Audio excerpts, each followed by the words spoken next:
यारी समझ गई બતા એનો લેક્ચર આવું બધું કે ક્લાસમાં આવી જાય માણસ ક્લાસમાં બધા જાતા હે કાઈ ગયેલા બધા રખડવા અરે લેક્ચર સીચર આવો નહીં ઈ ઘરે ગયા અમે 3 ખાલી ભણવા આવ્યા છે કોલેજમાં ક્લાસ દેખાડ કોઈ નથી બાકો ક્લાસ ખાય સાહેબે કોઈ ન આવતા A few minutes later.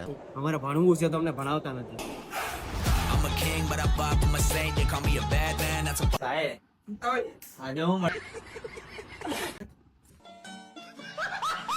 Blog બનાવે saint. They call me a bad man. That's a હા यारी समझ गई બતા એનો લેક્ચર આવું બધું કે સાહેબ આવી જશે સર અમને સમજાવે છે અમને સમજાતું નથી સર પાસે થોડું ફોકસ કરતો લાગે તમારે તો બ્લોગ બનાવવો હોય ને તો બનાવી લેવાનું લાગે તો દેર બાકી લઈ રામો આવે કેવો હારો લાગે પેલો ઝંડો ભારત માતા કી જય